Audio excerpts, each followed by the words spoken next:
Assalamualaikum warahmatullahi wabarakatuh.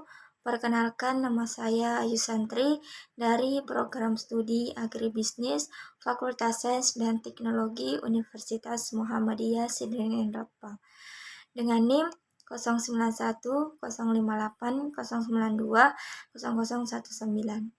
Baiklah, pada video kali ini saya akan menjelaskan sedikit materi terkait pengembangan produk agribisnis.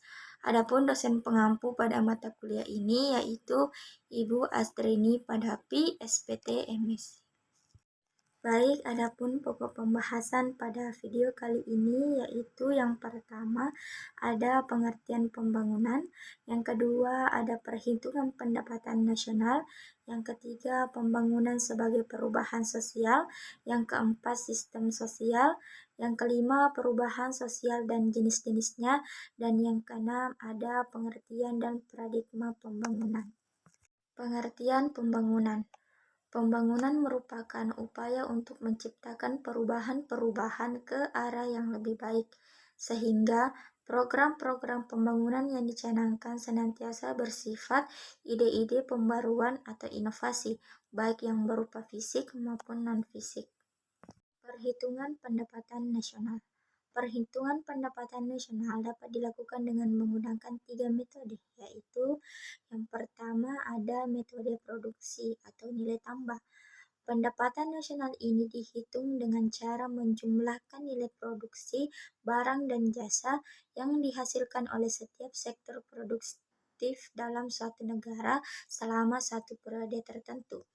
Yang kedua ada metode pendapatan. Pendapatan nasional ini dihitung dengan cara menjumlahkan pendapatan faktor-faktor produksi yang digunakan dalam memproduksi barang dan jasa. Yang ketiga ada metode pengeluaran. Perhitungan pendapatan nasional dengan metode pengeluaran dilakukan dengan cara menjumlahkan seluruh pengeluaran dari lapisan masyarakat. Pembangunan sebagai perubahan sosial.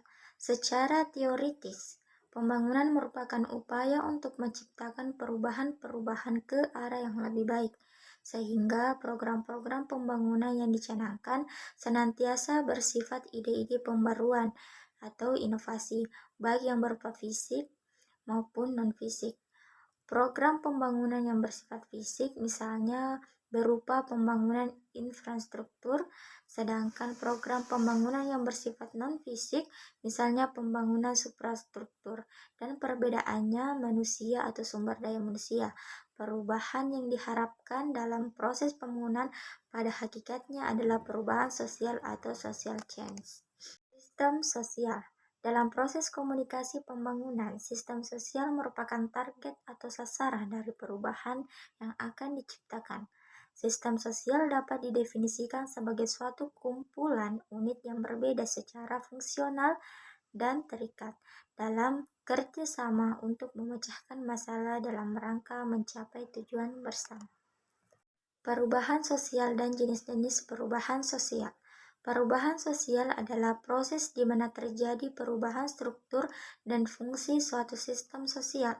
Proses perubahan sosial biasa terdiri dari 3 tahap, yaitu invensi, difusi, konsekuensi. Jenis-jenis perubahan sosial. Salah satu cara untuk mengidentifikasi jenis-jenis perubahan sosial yang terjadi adalah dengan mencermati dari mana sumber terjadinya perubahan itu. Jika perubahan itu bersumber dari dalam sistem sosial itu sendiri, perubahan yang terjadi disebut perubahan imenen. Perubahan paradigma pembangunan. Paradigma pembangunan adalah cara pandang terhadap suatu persoalan pembangunan yang dipergunakan dalam penyelenggaraan pembangunan dalam artian pembangunan baik secara proses maupun sebagai metode untuk mencapai peningkatan kualitas kehidupan manusia, kesejahteraan bagi masyarakat petani. Baik, mungkin itu saja yang dapat saya sampaikan. Apabila ada kesalahan mohon dimaafkan. Bila bisa biliha, fasabul khairat. Assalamualaikum warahmatullahi wabarakatuh.